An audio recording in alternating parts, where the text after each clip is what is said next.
Good morning, everyone. Our devotion for today is from the book of Genesis, chapter 41, verse 1 to 11. When 2 full years had passed, Pharaoh had a dream. He was standing by the Nile when out of the river there came up 7 cows, sleek and fat, and they grazed among the reeds.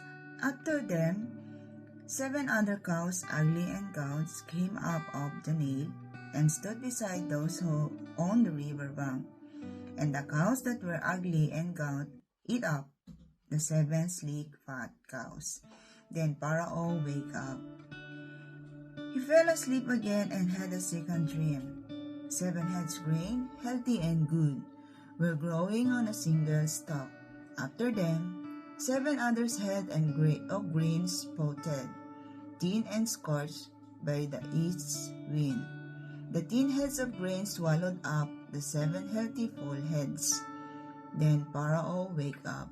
It had been a dream. In the morning his mind was troubled, so he sent for all the magicians and wise men of Egypt. Pharaoh told them his dream, but no one could interpret them for him. Then the chief cupbearer said to Pharaoh, "Today I am reminded of my shortcomings."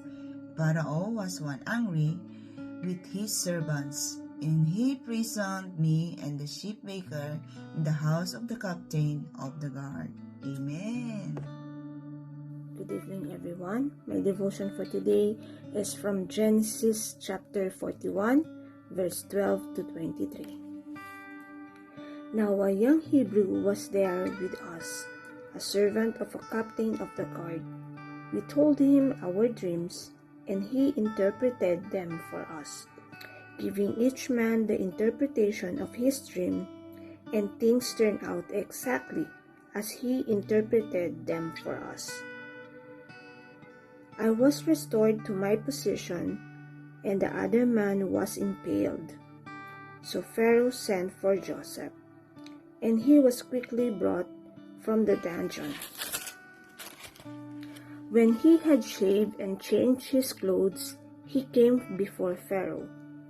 Pharaoh said to Joseph, "I had a dream, and no one can interpret it. But I have heard it said of you that when you hear a dream, you can interpret it." "I cannot do it," Joseph replied to Pharaoh, "but God will give Pharaoh the answer he desires."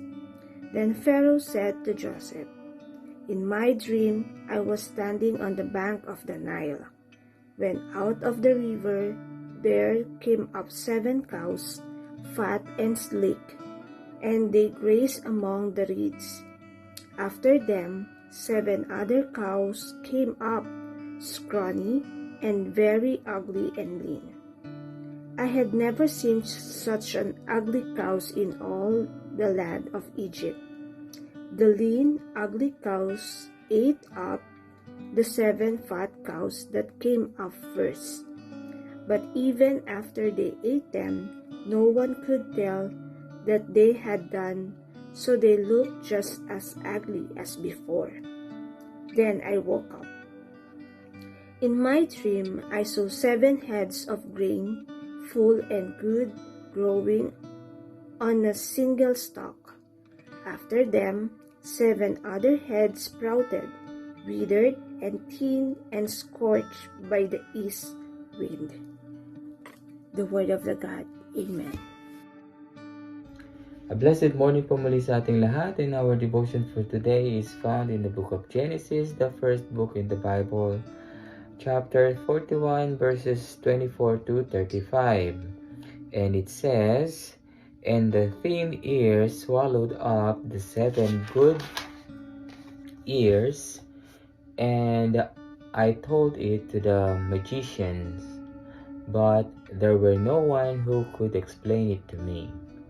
Then Joseph said to Pharaoh, "The dreams of a Pharaoh are one. God has revealed to Pharaoh what he is about to do.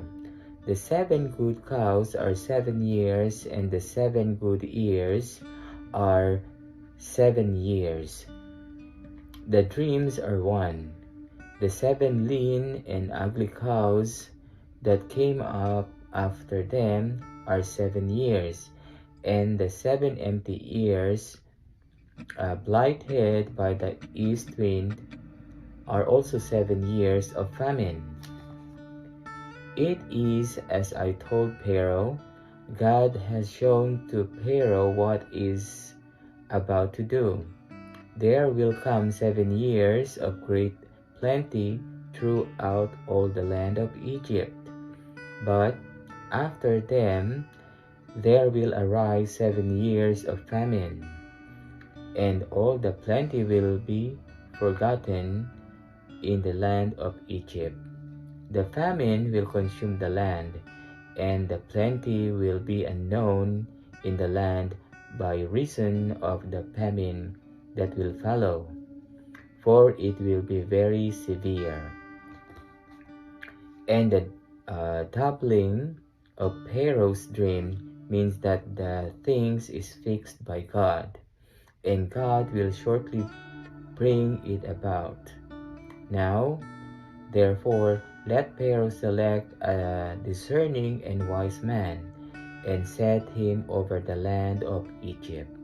Let Pharaoh proceed to appoint overseers over the land, and take 1/5 of the produce of the land of Egypt during the 7 plentiful years, and let them gather all the food of these good years that are coming, and store up grain under the authority of Pharaoh for good in the cities, and let them keep it.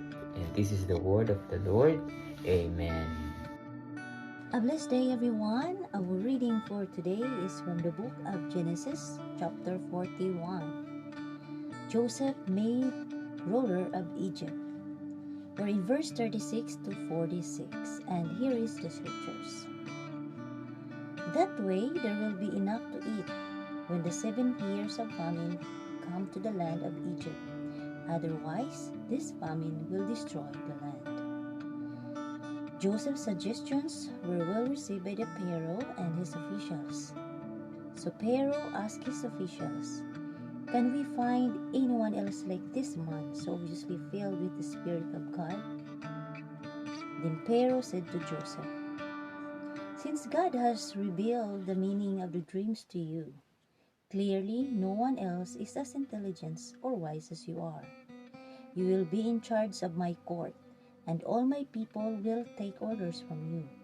Only I sitting on my throne will have a rank higher than yours." Pharaoh said to Joseph, "I hereby put you in charge of the entire land of Egypt." Then Pharaoh removed his signet ring from his hand and placed it on Joseph's finger. He dressed him in the fine linen clothing and hung a gold chain around his neck. Then he had Joseph ride in the chariot reserved for a second in command. And wherever Joseph went, the command was shouted, "Kneel down." So Pharaoh put Joseph in charge of whole Egypt.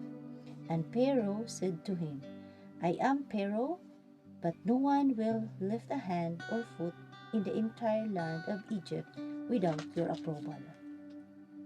Then Pharaoh gave Joseph a new Egyptian name, Zaphenath-Paneah. He also gave him a wife whose name was Asenath.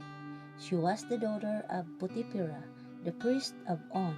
So Joseph took charge of the entire land of Egypt.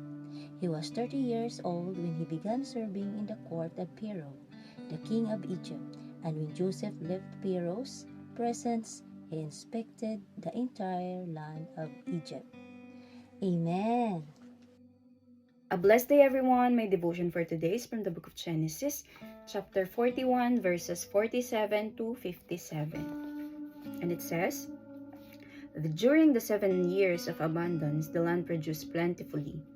Joseph collected all the food produced in those 7 years of abundance in Egypt and stored it in the cities. In each city, he put the food grown in the fields surrounding it. Joseph stored up huge quantities of corn, like the sand of the sea. It was so much that he stopped keeping record because it was beyond measure. Before the years of famine came, 2 sons were born to Joseph by Asenath, daughter of Potiphera, priest of On. Joseph named his firstborn Manasseh and said, "It is because God has made me forget all my trouble and all my father's household." The second son he named Ephraim and said, "It is because God has made me fruitful in the land of my suffering." The 7 years of abundance in Egypt came to an end, and the 7 years of famine began. Just as Joseph had said, there was famine in all the other lands, but in the whole land of Egypt there was food. When all Egypt began to feel the famine, the people cried to Pharaoh for food. Then Pharaoh told all the Egyptians, "Go to Joseph and do what he tells you." When the famine had spread over the whole country, Joseph opened the storehouses and sold corn to the Egyptians. For the famine was severe throughout Egypt, and all the countries came to Egypt to buy corn from Joseph, because the famine was severe in all the world. Amen.